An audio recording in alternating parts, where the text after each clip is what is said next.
रे मैले आज हिजो अस्तिभन्दा अर्कै विषय लिएर आएको छु। हिजो अस्ति मैले श्रीमद् भागवतको श्लोकहरू श्रवण गराउँथे भने हिजो श्रीमद् भागवतको यो पाठ भइयो र आजबाट संक्षिप्त महाभारत मैले हजुरलाई सुनाउन गइरहेको छु।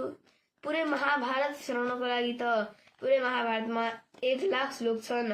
त्यसैले त्यो सबैलाई विस्तारपूर्वक सुनाउन त 2-3 वर्ष आरामले लाग्छ। त्यसैले मैले हजुरलाई संक्षिप्त महाभारत सुनाउन गइरहेको छु। ध्यान दिएर एकाग्रचित्त भएर महाभारत सुनिदिनुहोला।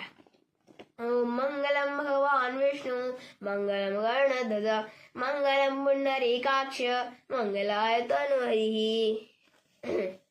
महाभारत द्वापर युगको अन्त्यतिरका राजा रजौटाहरूको ऐतिहासिक कथाहरूको चर्चा गरिएको एउटा शास्त्र हो। महाभारत दैवी प्रवृत्ति र आसुरी प्रवृत्ति बीचको महासंग्राम हो। महासंग्राम अर्थात महालडाई हो। यो पाप र पुण्य, सत र असत, धर्म र अधर्म, सज्जन र दुर्जन, स्वार्थ र परमार्थ तथा घृणा र प्रेम बीचको भीषण युद्ध हो। यस्तो युद्ध युग युगमा हुँदै आएको पाइन्छ। सत्य युगमा देव र असुरको संग्राम, त्रेता युगमा राम र रावणको संग्राम, द्वापर युगमा पाण्डव र कौरव बीचको संग्राम भएको प्राचीन इतिहास छ। जब जब यस पवित्र धरतीमा अत्याचारी, दुराचारी, पापाचारी, भ्रष्टाचारी, बलात्कारीहरूको जनसंख्या वृद्धिले आफ्नो चरम सीमा पार गर्दछ, त्यस समयमा महासंग्राम घटित हुने गरेको पाइन्छ। यसरी सूक्ष्म रूपले हेर्ने हो भने हामी प्रत्येकको जीवनमा पनि सदा सर्वदा यस किसिमका युद्ध चलिरहेको पाउँछौं। हामीमा विद्यमान दैवी र आसुरी प्रवृत्ति बीचको द्वन्द्व हर वखत चलेकै हुन्छ। यसैलाई महाभारत युद्धको संज्ञा दिन सक्दछौं।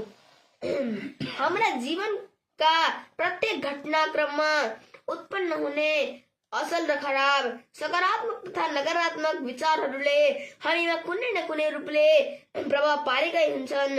यस्तो अवस्थामा हामी शुद्ध विचार र पवित्र मनस्थितिका साथ सत्यको अनुसरण गर्दै अगाडि बढ्दै जान्छौं भने आफ्नो लक्ष्य प्राप्तिको निम्ति कहिले पनि असफल हुँदैनौं। यिनै कुराहरूलाई अग्रपंक्तिमा राखेर रचनाकारले विशाल ग्रन्थ महाभारत, जसलाई